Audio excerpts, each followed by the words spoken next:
देखिए आज फिर हम लोग सामाजिक विज्ञान के पाठ नंबर 12 लेकर आए हैं और 12 नंबर जो पाठ है इसमें प्रश्न 56 से शुरू हो रहा है और 56 नंबर प्रश्न ध्यान से देखिएगा। बचत क्या है एकदम शॉर्ट डिफिनेशन में समझ लीजिएगा। इसको क्या लिखे हैं इसको उपभोग बीच वाला अंतर तो बस आंसर हो गया। आय और उपभोग के अंतर आय और उपभोग के अंतर को क्या कहते हैं याद हो जाएगा। Yes sir. 2 नंबर देखिए इधर 57 नंबर प्रश्न ध्यान से देखिएगा। साख से आप क्या समझते हैं कई बार पूछता है बिहार बोर्ड में प्रश्न साख और अथवा ऋण की आवश्यकता किसानों को क्यों होती है। तो अभी तो हमको पहले समझ में आना चाहिए कि साख कहते किसे। तो साख का मतलब होता है ऋण लौटाने या भुगतान करने की क्षमता। जिस व्यक्ति के पास साख जो होता है वो अपना ऋण जो मैंने उधार जो लेता है उसे लौटा देता है तो लौटाने की क्षमता कोई का कहा जाता है। हो जाएगा प्रश्न। देखिए अब प्रश्न नंबर कितना है 58। ध्यान से सुनिएगा 58 नंबर। अभी मैंने जो साख के बारे में बता रहा था ये प्रश्न भी उसमें बोला है और ये प्रश्न का आंसर भी बहुत आसान सरल विधि से दिया गया है। किसानों को साख अथवा ऋण की आवश्यकता क्यों होती। अगर आपको पैसे की आवश्यकता नहीं होता तो कोई पढ़ता क्या नहीं पढ़ता। अगर हमें कपड़े की आवश्यकता नहीं होता तो कोई कमाता। पेट में भोजन की आवश्यकता नहीं होता तो कोई काम करता। चुपचाप सुतार से खाएंगे नहीं तो फिर करना किस काम का।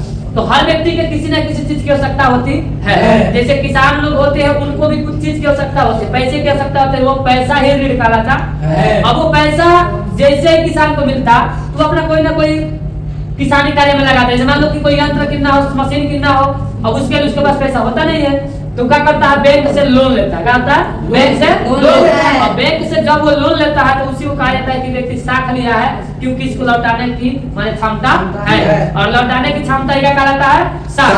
अब उसी प्रकार हम इसमें इसका आंसर भी लिखे हैं थोड़ा देख लीजिए। खेती मानसून पर आधारित होता है। अगर खेती मानसून पर आधारित नहीं होता तो सीजन खेती होता है ना। अभी शीतलहर चल रहा है इस समय कौन उपाया है रबी फसलें और रबी फसलें कौन होती है तो गेहूं चना मटर इत्यादि। तो ये सब शीतलहर में यानी मानसून पर माने कोई भी खेती मानसून पर ही आधारित होता है। खेती करना जुए के समान है। क्यों जुए के समान है। मान लो अभी ओला गिर जाए ओला समझते रहो ठंडा ज्यादा गिर जाए तो अब गेहूं तो नाक से खराब हो जाए। चाहे धान के सीजन था अब उस समय पानी नहीं बरसता तो पूरा धान धाने में रह जाता सुहा हो जाता।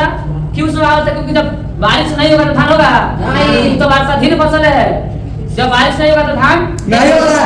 उसी प्रकार ये खेती जो करना है वो जुए का है समान है। इसलिए कह रहे हैं कि समान है क्योंकि अगर ज्यादा सुखाड़ पड़ जाए तो सारे धान खत्म। अभी ज्यादा बारिश हो जाए तो पूरा गेहूं खत्म। जुए के बराबर बसंती हो जाता ये सीजन पर इसीलिए रोपा जाता। धान के सीजन में गेहूं रोप दो होगा नहीं। तो ये जो है मानसून पर आधारित होता है ये जुए के समान होता है। कई बार किसानों को इस पर बहुत बड़ी नुकसान हो जाती है। अरे रोकता है दवा के लेके गई है ना तो पूरा उसका खेती होती चला गया पूरा कमर टूट जाता है किसानों की। तो इस पर कई बार भारी नुकसान पड़ जाता है जिसके कारण उसके पास पैसा बिल्कुल नहीं हो पाता। किसानों को ऋण की आवश्यकता खेती करने के दौरान उन्नत प्रकार के किस्म के बीज खेती के औजार ट्रैक्टर इत्यादि खरीदने के लिए उसे ऋण की आवश्यकता होती है। हो जाएगा। देखिए अब प्रश्न नंबर कितना है ध्यान से सुनिएगा। व्यवसायिक बैंक कितने प्रकार की जमा राशि को स्वीकार करता है। तो व्यवसायिक बैंक ऑब्जेक्टिव पूछता है व्यवसायिक बैंक कितने राशि को 4 प्रकार की राशि को जमा स्वीकार करता है। पहला का नाम बोलिए अस्थायी जमा। 2 नंबर का चालू जमा चालू 3 नंबर संचयी जमा 4 नंबर आवर्ती जमा 5 नंबर कोरा सब फाटल जमा कदाऊ नहीं होगा यही 4 होगा। हो जाएगा। देखिए अब प्रश्न नंबर कितना है और आज का अंतिम प्रश्न है और प्रश्न भी बहुत तगड़ा है। मॉल किसे कहते हैं। जो मॉल होते हैं ना जिसमें हम लोग जाते हैं कोई वस्तु खरीदने कोई सामान खरीदने तो एगो नाकों में खोजेगा तो जो मिल जाएगा एगो कपड़ों खोजेगा छोटा से छोटा और बड़ा से खाहू वाला सामान खोजेगा खाद्य पदार्थ भी खोजेगा तो वहां पर मिल सकता है। वे सारी वस्तुएं जो एक छत के नीचे पाई जाती है चाहे उसे कीना जाए चाहे उसे खरीदा जाए उसे खरीदने पर वो हर वस्तु उसी छत के का हो नीचे का हो, और उसी छत के नीचे वाली वस्तु को ही क्या कहते हैं? मॉल।